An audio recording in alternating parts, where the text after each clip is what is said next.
Hello everyone, welcome to पढ़ाई times. आज हम दिल्ली डिस्ट्रिक्ट कोर्ट का जो एग्ज़ाम होने वाला है ग्रुप सी के, उसका मोस्ट एक्सपेक्टेड मैथ्स के क्वेश्चन देखेंगे। ये पार्ट 4 है। इससे पहले पार्ट 1, पार्ट 2, पार्ट 3 आ चुका है। अगर आपने नहीं देखा तो लिंक जो है डिस्क्रिप्शन में है, आप वहाँ से जाके देख लीजिए। उससे पहले अगर आप चैनल पर नए हैं तो चैनल को सब्सक्राइब करिए, वीडियो को लाइक करिए और ज़्यादा से ज़्यादा अपने दोस्त यारों के साथ इसे शेयर करिए। सो आइए हम स्टार्ट करते हैं फर्स्ट क्वेश्चन से। हमारा टारगेट है 25 में 25 और इस बार नौकरी लेके रहेंगे। चलिए देखते हैं पहला क्वेश्चन। पहला क्वेश्चन दिया गया है 1980 को ए, बी और सी के बीच इस प्रकार विभाजित किया जाता है कि ए का आधा, बी का 1/3 भाग और सी का 1/6 भाग बराबर है हो, तो बी का भाग क्या होगा? हमें बी का भाग बताना है। सो यहाँ पे ए बी सी का दिया गया है ए का आधा यानी ए का 1/2 बराबर बी का 1/3, बी का 1/3 बराबर सी का 1/6 भाग यानी कि सी का 1/6 1/6 भाग। अगर बराबर हो तो हमें बी का हिस्सा बताना है। तो अगर हम ए बी सी का अगर यहाँ पे हम रेशियो देखते हैं, so a ratio b ratio c, तो ये क्या हो जाएगा? ए का रेशियो हो जाएगा 2, बी का रेशियो हो जाएगा 3, सी का रेशियो क्या हो जाएगा 6। हम सबको अगर ऐसे लिख सकते हैं 2x 3x 6x, तो ये टोटल कितना हो जाएगा? 6 3 9 2 11x। ये टोटल हो जाएगा हमारा 11x। लेकिन यहाँ टोटल हमारा कितना दिया गया है? 1980। सो ये टोटल हो जाएगा 1980 यहाँ पे दिया गया है। सो अगर हम x की यहाँ से वैल्यू निकाल लेंगे तो x की वैल्यू क्या हो जाएगी? 11 एकम 11 और 11 से 8 बार में चला जाएगा तो ये 0। x की वैल्यू आ जाएगी 180। तो हमसे पूछा गया है कि b का भाग क्या होगा। सो यहाँ पे b का भाग कितना दिया गया है? 3x। तो ये क्या हो जाएगा? 3 गुणे 180, तो ये हो जाएगा 540। 540 कौन से ऑप्शन में है? 540 है सी में, तो हमारा ऑप्शन हो जाएगा सी। चलिए आइए देखते हैं नेक्स्ट क्वेश्चन। अगला क्वेश्चन दिया गया है एक व्यापारी को विक्रय मूल्य पर 20% का लाभ होता है, तो उसका वास्तविक लाभ क्या होगा? यहाँ ध्यान देने वाली बात है, यहाँ पे क्रय मूल्य नहीं दिया गया है, यहाँ पे दिया गया है विक्रय मूल्य। ठीक है, तो चलिए आइए पहले हम 20% को फ्रैक्शन में अगर हम चेंज करते हैं तो ये क्या हो जाएगा? ये हो जाएगा 1/5। तो ये हमारा क्या हो गया? एसपी हो गया। ये क्या हो गया? प्रॉफिट। अगर यहाँ पे क्रय मूल्य दिया होता तब ये सीपी होता है। ये इंपॉर्टेंट पॉइंट है, यहाँ पे ध्यान दीजिएगा। क्वेश्चन पढ़ते हुए कभी भी ये पार्ट पे ध्यान रहना चाहिए आपका। सो यहाँ पे एसपी हो जाएगा। अब बताइए इसका सीपी 6 होगा कि सीपी 4 होगा? बहुत से बच्चे कहेंगे 6 होगा, बहुत से बच्चे कहेंगे 4 होगा। देखिए, जब आप किसी वस्तु को 5 रुपए में बेचते हैं तो उस पर अगर आपको 1 रुपए का प्रॉफिट होता है तो आपने वस्तु कितने में खरीदी होगी? ऑब्वियस सी बात है कि आपने 4 रुपए में खरीदी होगी, ना कि 6 रुपए में। सो अब अगर 4 रुपए में आपने खरीदी है तो आपका वास्तविक लाभ क्या हो जाएगा? 1/4 इंटू 100 कितना हो जाएगा? 25%। सो 25% कौन सा ऑप्शन में दिया गया है? 25% दिया गया है बी में, तो ये हो जाएगा बी। आइए हम देखते हैं नेक्स्ट क्वेश्चन। अगला क्वेश्चन दिया गया है ए, बी और सी के वेतन का अनुपात 3:2:9 है और सी को बी से 2100 रुपया ज्यादा मिलता है, तो ए का वेतन क्या है? यहाँ पे ए, बी, सी के वेतन का अनुपात कितना दिया गया है? 3:2:9। अब यहाँ पे दिया गया है सी का जो है, सी को बी से 2100 ज्यादा मिलता है। लेकिन अगर हम रेशियो में देखें तो सी को बी से कितना ज्यादा मिलता है? तो बी से 7 रेशियो ज्यादा मिलता है। लेकिन अगर रुपया में देखा जाए तो ये मिलता है 2100। सो यानी 7 से ही कितना हो जाएगा? 300, यानी एक रेशियो की वैल्यू हो जाएगी 300। तो हमसे पूछा कि किसका वैल्यू है? ए का। सो ए का कितना है? 3, यानी कि ये हो जाएगा 900। 900 कौन सा ऑप्शन है? Option number A. चलिए आइए हम अगला प्रश्न देखते हैं। दो व्यक्ति क्रमशः 9 किलोमीटर प्रति घंटा और 10 किलोमीटर प्रति घंटा की चाल से एक समान दूरी तय करते हैं। यदि एक व्यक्ति दूसरे व्यक्ति से 20 मिनट अधिक समय लेता है तो दूरी ज्ञात करें। आइए देखते हैं। दो व्यक्ति हैं, एक चल रहा है 9 किलोमीटर प्रति घंटा की रफ्तार से और दूसरा चल रहा है 10 किलोमीटर प्रति घंटा की रफ्तार से। एक बात बताइए, अगर कोई 9 किलोमीटर प्रति घंटा की रफ्तार से चलेगा और 10 किलोमीटर प्रति घंटा की रफ्तार से चलेगा, तो अगर कोई भी वो दूरी तय करेंगे तो उनका बीच में तो कुछ तो टाइम का डिफरेंस आएगा। क्योंकि इनके स्पीड में डिफरेंस है। तो हमें टोटल यहाँ पे तो डिस्टेंस पता है नहीं, ठीक है। तो हम पहले क्या करेंगे, आइए देखते हैं total distance. So total distance हम मान लेते हैं, तो हम ऐसी संख्या मानेंगे जो दोनों से डिविजिबल हो। तो इसके लिए हम इन दोनों का एलसीएम लेते हैं। तो 9 और 10 का एलसीएम क्या हो जाएगा, तो ये हो जाएगा 90। अब एक व्यक्ति जो है अगर वो 9 किलोमीटर प्रति घंटा की रफ्तार से चलता है तो कितने घंटे में 90 किलोमीटर चलेगा, तो ये चलेगा 10 घंटे में। अगर 10 किलोमीटर प्रति घंटा की रफ्तार से दूसरा व्यक्ति चलेगा तो वो कितने देर में चलेगा 90 किलोमीटर, तो ये चलेगा 9 घंटे में। अगर ये 10 घंटे में और ये 9 घंटे में, इनके बीच के टाइम का डिफरेंस कितना हो रहा है, तो इनके बीच का टाइम का डिफरेंस 1 घंटे का हो रहा है। लेकिन यहाँ पे क्वेश्चन में क्या दिया गया है, इनके बीच टाइम का जो डिफरेंस है वो 20 मिनट है। तो आपको अब घबराने की कोई जरूरत नहीं है। 1 घंटा को आप यहाँ पे सीधे अगर हम 60 मिनट ऐसे लिख सकते हैं। तो इन दोनों के बीच का डिफरेंस 60 मिनट है, लेकिन ये कह रहा है कि 20 मिनट है, यानी कि इससे कितना कम है, इससे 1/3 कम है। 1/3 कम होगा तभी तो 20 आएगा। 60 का अगर आप 1/3 देखेंगे तो कितना हो जाएगा, 20 हो जाएगा। तो ये है 20 मिनट। तो वैसे ही जो टोटल दूरी हमने माना था वो 90 ना होकर 90 से कितना कम हो जाएगी, 1/3। तो ये कितना हो जाएगा, 30, यानी टोटल दूरी हो जाएगा हमारा 30 किलोमीटर, ठीक है। अब आइए, आपको एग्जाम में ऐसे नहीं करना है। एग्जाम के लिए मैं बता रहा हूं क्योंकि आपका जो एग्जाम है कल है, सो आपको ऐसे बिल्कुल नहीं करना है, आपको शॉर्ट ट्रिक अपनाना है। तो आइए मैं आपको बताता हूं कौन सा ट्रिक अपनाना है। यहाँ पे दिया गया है 9 किलोमीटर प्रति घंटा और दूसरा व्यक्ति जो चल रहा है वो दिया गया है 10 किलोमीटर प्रति घंटा।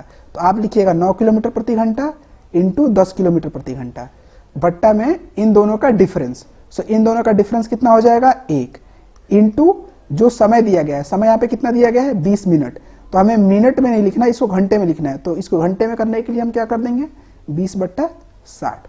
अब बस ये आपका आ गया आंसर। अब इसको आप कटा दीजिए, 20 तिहाई 60, 3 से ये 3 बार में कट जाएगा, यानी 10 तिहाई 30 किलोमीटर। सो आप अगर ऐसे करेंगे तो मात्र आप 10 सेकंड में क्वेश्चन को सॉल्व कर लेंगे। बस जितना देर आपको पढ़ने में समय लगे बस उतना ही लगेगा। सो आप एग्जाम में ऐसे करिएगा। चलिए आइए हम अगला प्रश्न देखते हैं। आपके रिक्वेस्ट पे ये क्लास जो है बहुत जल्दी में रिकॉर्ड किया गया है। सो अगर जहां भी मिस्टेक होगा उसको आप इग्नोर करिए और कंटेंट पे फोकस करिएगा। चलिए आइए हम देखते हैं अगला प्रश्न। अगला प्रश्न दिया गया है, एक व्यक्ति 9 किलोमीटर प्रति घंटा से चलता है तो अपने गंतव्य तक 17 मिनट देरी से पहुंचता है, परंतु जब वह 10 किलोमीटर प्रति घंटा से चलता है तो 3 मिनट पहले पहुंचता है। तो उसकी यात्रा की दूरी बताएं। यहाँ गंतव्य का मतलब होता है डेस्टिनेशन, ठीक है। सो यहाँ पे पहले मैं आपको ऑप्शन दे देता हूँ। पहला ऑप्शन है 46 किलोमीटर, दूसरा ऑप्शन है 48 किलोमीटर, तीसरा ऑप्शन है 30 किलोमीटर, चौथा ऑप्शन है 50 किलोमीटर। अब आपको बताना है कि इसमें से कौन सा ऑप्शन होगा। चलिए आइए पहले क्वेश्चन देखते हैं। सो क्वेश्चन दिया गया है 9 किलोमीटर प्रति घंटा। सो 9 किलोमीटर प्रति घंटा की रफ्तार से अगर एक व्यक्ति चलेगा और दूसरा चलेगा 10 किलोमीटर प्रति घंटा की रफ्तार से, ठीक है। तो ऐसे ही हम अगर टोटल हम अगर देखते हैं दूरी कितना कवर करेगा, तो इसके लिए एलसीएम ले लेते हैं इनका। ये हो जाएगा 90, ये चलेगा 10 घंटा में, ये चलेगा 9 घंटा में। अब देखिए पिछले क्वेश्चन में वहां पे टाइम का डिफरेंस दिया गया था, लेकिन यहाँ पे क्या है, 17 मिनट देरी से पहुंचता है और 3 मिनट पहले पहुंचता है। तो अगर आप 17 मिनट लेट और 3 मिनट पहले के टाइम का बीच का डिफरेंस देखेंगे तो कितना हो रहा है, ये हो जाएगा 20 मिनट। 20 मिनट हो रहा है टाइम के बीच का डिफरेंस। अगर आपको समझ नहीं आ रहा तो मैं आपको बता देता हूं। जैसे -17, अगर यहाँ पे 0 से अगर आप पीछे देखेंगे तो -17 और 0 से इधर +3 देखेंगे तो +3। तो अगर इन दोनों के बीच का डिफरेंस देखेंगे तो अगर -17 से 0 पे आने में कितना लगेगा, 17 मिनट, और 0 से 3 पे जाने में कितना लगेगा, 3। यानी कि टोटल जो है टाइम का डिफरेंस कितना है, 20 मिनट। इन दोनों के बीच के टाइम का डिफरेंस कितना है, 1 घंटा। 1 घंटा मतलब 60 मिनट। तो यहाँ पे दिया गया है 20 मिनट लेकिन आ रहा है 60 मिनट, मतलब इससे 1/3 कम आ जाएगा 20 मिनट। तो उसी प्रकार जो है ये टोटल डिस्टेंस कितना होगा, 90 का 1/3, ये हो जाएगा 30 किलोमीटर।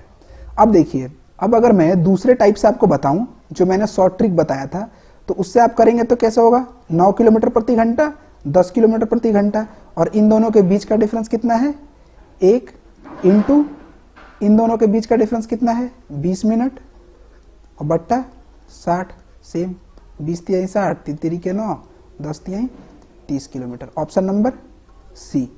आइए अगला प्रश्न देखते हैं। अगला क्वेश्चन दिया गया है 3 आदमी ए बी सी किसी काम को क्रमशः 10 दिन 15 दिन और 12 दिन में कर सकते हैं। अगर ए बी सी साथ मिलकर काम शुरू करें परंतु 2 दिन बाद ए काम छोड़ देता है और उसके 2 दिन बाद सी काम छोड़ देता है तो काम कितने दिन में पूरा हुआ। सो आइए इसको हम सॉल्व करते हैं। सो ए कितने दिन में काम करेगा, ये कर सकता है 10 दिन में, बी कर सकता है 15 दिन में, सी कर सकता है 12 दिन में। अब हमें टोटल काम तो पता है नहीं, तो चलिए हम टोटल काम के लिए हम इनका एलसीएम ले लेते हैं। इनका अगर एलसीएम लेंगे तो कितना हो जाएगा 60। तो ए कितना दिन, ए 60 काम कितने दिन में करेगा 6 दिन में, बी कितने दिन में करेगा 4 दिन में, सी कितने दिन में करेगा 5 दिन में। ठीक है। अब उसके बाद यहाँ पे क्वेश्चन दिया गया है कि अगर ए बी सी साथ मिलकर काम शुरू करें, काम अगर ये तीनों साथ मिलकर शुरू करें परंतु 2 दिन बाद ए काम छोड़ देता है, 2 दिन तक ए काम करता है, तो ए अगर 2 दिन तक काम करेगा तो ये कितना यूनिट काम करेगा 12 यूनिट। उसके बाद क्या कह रहा है कि 2 दिन बाद सी भी काम छोड़ देता है, मतलब इसके 2 दिन बाद और सी भी छोड़ देता है, यानी कि सी ने टोटल 4 दिन काम किया, सी ने टोटल 4 दिन काम किया तो इसने काम कितना किया 20 यूनिट। तो अब हम क्या करेंगे 60 में से 12 माइनस 20 घटा देंगे। तो 60 में से अगर हम 32 घटाते हैं तो कितना आ जाएगा, 10 में से 2 गया 8, 5 में से 3 गया 2। तो ये जो 2 काम है ये बी कितने दिन में कर देगा, ये कर देगा 7 दिन में। तो काम कितने दिन में पूरा हो जाएगा 7 दिन में पूरा हो जाएगा। चलिए आइए हम अगला प्रश्न देखते हैं। आइए देखते हैं अगला क्वेश्चन दिया गया है ए और बी एक काम को 12 दिन में, बी और सी 8 दिन में तथा सी और ए 6 दिन में पूरा कर सकते हैं, तो बी अकेले इस काम को पूरा करने में कितना समय लेगा। सो यहाँ पे मैं ऑप्शन दे रहा हूँ। ऑप्शन दिया गया है 48 दिन, बी दिया गया है 24 दिन, सी दिया गया है 50 दिन और डी दिया गया है इनमें से कोई नहीं। बताइए कौन सा ऑप्शन होगा।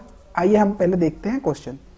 सो ए प्लस बी जो है किसी कार्य को 12 दिन में कर सकता है, ठीक है। बी और सी जो है वो कर सकता है 8 दिन में और सी और ए कितने दिन में कर सकता है, ये कर सकता है 6 दिन में। तो हमें पूरा काम तो पता है नहीं, तो आइए इसके लिए हम क्या करेंगे, इनका एलसीएम ले लेंगे। इनका एलसीएम क्या हो जाएगा 24 हो जाएगा। ए और बी कितना काम करेंगे, ये करेंगे 2, बी और सी कितना करेगा 3, सी और ए 4। अब यहाँ पे हम अगर हम यहाँ पे देखते हैं कि टोटल काम कितना हो रहा है, तो यहाँ पे क्या हो जाएगा, ए 2 बार आया है, बी 2 बार आया है, सी 2 बार आया है, तो ये हो जाएगा 2a प्लस बी प्लस सी। और यहाँ पे टोटल इनका काम कितना हो जा रहा है, ये हो जा रहा है 4 3 7 2 9, यानी कि ए बी सी मिलके 2 ए बी सी मिलके कितना काम कर रहे हैं, ये 9 काम कर रहे हैं। तो अगर ए बी सी का अगर हम देखते हैं तो यहाँ से 2 चला जाएगा और यहाँ पे 2 आ जाएगा, यानी कि ये कितना काम कर रहा है, ये कर रहा है 4.5 काम। ए बी सी मिलके 4.5 काम कर रहे हैं।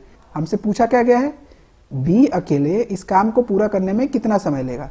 सो यहाँ पे अगर हम सी और ए का अगर हमें पता चल जाता है कि कितना काम ये करते हैं, तो सी और ए मिलके कितना करते हैं 4। तो सी और मिलके अगर 4 करते हैं तो बी अकेले कितने करेगा, आधा करेगा, यहाँ पे आधा काम करेगा। तो अगर मिलके आधा काम करता है तो यहाँ पे जो है टोटल हमें कितना समय लग रहा है 24 दिन। तो यहाँ पे अगर आधा काम ये करेगा तो ये क्या चला जाएगा, ऊपर चला जाएगा, यानी कितना समय लग जाएगा 48 दिन। 48 दिन आंसर ऑप्शन नंबर ए। आइए अगला प्रश्न देखते हैं। अगला प्रश्न दिया गया है ए बी की तुलना में 16.2/3% अधिक सक्षम है और वह अकेला 39 दिन में एक कार्य को कर सकता है, तो ए और बी दोनों मिलकर उस कार्य को कितने दिन में कर सकते हैं। सो अगर हम 16.2/3 का फ्रैक्शन में अगर देखेंगे हम वैल्यू, तो क्या हो जाएगा 1/6 हो जाएगा। मैंने आपको बताया है पिछले भी वीडियो में कि ये जो आपको फ्रैक्शन याद रखना बहुत जरूरी है, इससे आपके आधे क्वेश्चन जो है सॉल्व हो जाते हैं और टाइम भी बहुत कम लगता है। तो अगर 1/6 है इसकी वैल्यू, तो अगर यहाँ पे ए जो है, ए और बी का अनुपात देखें तो अगर बी 6 है तो 6 का 16.2/3% क्या है 1 है, तो इससे अधिक है, तो यानी ये कितना हो जाएगा 7। तो जो है ए अगर एक दिन में 7 काम करता है तो ये पूरा काम कितने दिन में करेगा? 39 दिन में करेगा। और पूछा गया है कि ए और बी मिलकर दोनों कार्य कितने दिन में कर सकते हैं। तो ए बी दोनों अगर मिलकर करेंगे तो कितने दिन में करेंगे? ये अगर ए और बी दोनों जब मिल जाएंगे तो ये 13 करेंगे, यानी 13 तिया 39, यानी कि ये 21 दिन में टोटल कार्य खत्म हो जाएगा। तो ये ऑप्शन क्या हो जाएगा? Option number A 21। चलिए आइए हम अगला प्रश्न देखते हैं। अगर आप चैनल पर नए हैं तो चैनल को सब्सक्राइब कर दीजिए, वीडियो को लाइक कर दीजिए। चलिए आइए अगला प्रश्न देखते हैं। किसी धन का 33.1/3% चक्रवृद्धि ब्याज की दर से 1.1/2 यानी कि 1.5 वर्ष में मिश्रधन जो है वो 4200 रुपये हो जाएगा, तो वह धन और चक्रवृद्धि ब्याज ज्ञात करें। यानी कि आपको प्रिंसिपल और सीआई निकालना है। यहाँ पे आपका जो है रेट ऑफ इंटरेस्ट कितना दिया गया है? 33.1/3%। कितने साल के लिए? टाइम दिया गया है 1.5 साल के लिए, ठीक है। और मिश्रधन यहाँ पे आपका दिया गया है, अमाउंट दिया गया है 4200 रुपये। सो आइए हम देखते हैं। सो 1.5 साल के लिए तो पहले साल में हमको कितना ब्याज मिलेगा? 1/3 का। इसकी फ्रैक्शन में अगेन मैं अगर वैल्यू देखूं तो, और उसके बाद जो है ये दूसरा साल कंप्लीट नहीं कर रहा है, आधे साल में ही ब्याज ले रहा है, तो आधे साल में ही इसका ब्याज लेगा, तो 1/2। तो ये क्या हो जाएगा? 1/6। तो एक बार 3 से हमको 4 मिलेगा, उसके बाद 6 से 7। तो अगर जो कटता है कटा दीजिए, यानी कि 2 दूना का 4, 2 तिहाई 6, यानी ये हो जाएगा 9 और ये हो जाएगा रेशियो 14। तो जो ये होता है ये प्रिंसिपल होता है। इन दोनों के जो डिफरेंस होता है उसको हम सीआई कहते हैं, और ये होता है अमाउंट। तो अमाउंट हमारे यहाँ 14 रेशियो में है, लेकिन दिया गया है कितना रेशियो में? एक्चुअल वैल्यू कितनी है? 4200 है, यानी कि ये है 4200, यानी इससे कितना गुना? 300 गुना। तो हमारा ये जो है कितना गुना हो जाएगा? प्रिंसिपल हो जाएगा 9 से 300 गुना, यानी कि 9 3 2700। हमारा अगर चक्रवृद्धि ब्याज देखे तो चक्रवृद्धि ब्याज कितना हो जाएगा? यानी 9 से 5 ज़्यादा है, 5 रेशियो, तो ये क्या हो जाएगा? 5 से 300 गुना, ये हो जाएगा 1500। तो हमारा यहाँ पे जो है प्रिंसिपल निकल के आ गया 2700 और सीआई निकल के आ गया 1500। चलिए आइए हम अगला क्वेश्चन देखते हैं। आइए अगला प्रश्न देखते हैं। वह बड़ी से बड़ी संख्या कौन सी है जिससे 341, 279, 558 पूरी तरह विभाजित हो जाए? सो इसके लिए आप सिंपल से क्या करिए, 341, 279, 558, आप दो नजदीकी संख्या के बीच का डिफरेंस देख लीजिए। इन दोनों में से एक दूसरे के पास कौन सी संख्या है? सो अगर हम 341 और 279 को देखेंगे, ये दोनों ज्यादा पास में है, तो इसके बीच का हम डिफरेंस ले लेते हैं। सो यहाँ पे दिया गया है 341 और 279, इन दोनों के बीच का डिफरेंस अगर हम देखेंगे, ये हो जाएगा 9 2 11 और ये हो जाएगा 3, यानी कि 7 6 13, यानी आ जाएगा ये 62, इन दोनों के बीच का डिफरेंस। तो हम देखेंगे यहाँ पे जो 62 नंबर है वही सबसे बड़ी संख्या होगी। ऑप्शन में 62 है तो ऑप्शन में 62 नहीं है, कहीं भी नहीं है। तो अब हम क्या करेंगे, देखेंगे कि 62 में कौन सा नंबर इसमें से होगा। तो ये 62 को अगर हम दो पार्ट में बांटेंगे तो क्या हो जाएगा, 31 इंटू 2। सो अब देखिए, अब इसमें सबसे बड़ी संख्या या तो 31 होगी, अगर 31 ऑप्शन में नहीं होगा तो 2 होगी। बस इन्हीं संख्या को से ये पूरी तरह विभाजित हो जाती है। तो 31 यहाँ पे दिया गया है तो 31 यहाँ पे आंसर हो जाएगा। ऐसे क्वेश्चन में आप क्या करिएगा, जो एक दूसरे के आसपास होगी उनके बीच का डिफरेंस लीजिएगा। डिफरेंस लेने के बाद आप या तो वो संख्या ऑप्शन में दिया होगा तो वो हो जाएगी सबसे बड़ी संख्या, अगर वो ऑप्शन में नहीं दिया गया है तो उसके दो पार्ट करके देखिएगा। दो पार्ट जब आप उसके करेंगे तो जो ऑप्शन में होगा वो आंसर हो जाएगी, उसमें से बड़े वाली संख्या। चलिए हम आइए अगला क्वेश्चन देखते हैं। अगला क्वेश्चन दिया गया है, दो उम्मीदवारों के बीच चुनाव में विजयी उम्मीदवार को 70% वोट मिले और उसने 15,400 वोटों से जीत हासिल की थी। हारने वाले प्रत्याशी द्वारा प्राप्त किए गए मतों की संख्या है। हमें जो हारने वाला प्रत्याशी था उसके मतों की संख्या बतानी है। सो अगर टोटल वोट 100% होते तो उसमें से जो जीतने वाला है उसको कितना मिला है, 70%। तो हारने वाले को कितना मिला होगा, 30%। अब ये जो जीतने वाला है वो कितना परसेंट ज्यादा है, तो परसेंट में वो ज्यादा है 40%। बट अगर हम देखें वैल्यू में वो कितना ज्यादा है, वोटों में अगर देखें तो वो ज्यादा है 15,400। तो अगर हम 1% की यहाँ पे वैल्यू देखते हैं तो ये क्या हो जाएगा, 15,400 बट्टा 40। ये हमसे पूछा क्या है, ये पूछा है हारने वाले प्रत्याशी के मतों की संख्या पूछा है। तो हारने वाले प्रत्याशी के मतों की संख्या कितनी है? 30% है। तो अगर हम यहाँ पे 30 से गुणा कर देंगे तो ये क्या हो जाएगा? 30%। तो इधर भी हम 30 से गुणा कर देंगे। ऐसे करने से कैलकुलेशन ईजी हो जाता है। एक जीरो से एक जीरो। अब अगर हम ये 4 से कटा देंगे तो क्या हो जाएगा? 4 तिहाई 12, 4 आठे 32 और 4 पाँचे 20। तो अब हम यहाँ पे क्या करेंगे? इनको मल्टीप्लाई कर देंगे तो ये क्या हो जाएगा? 5 5 1 1 0। सो ये जो है हमारा मतों की संख्या आ गई किसकी? हारने वाले की। सो ऑप्शन नंबर कौन सा है? ये है बी। सो हो जाएगा बी। चलिए आइए हम अगला प्रश्न देखते हैं। आइए अगला प्रश्न देखते हैं।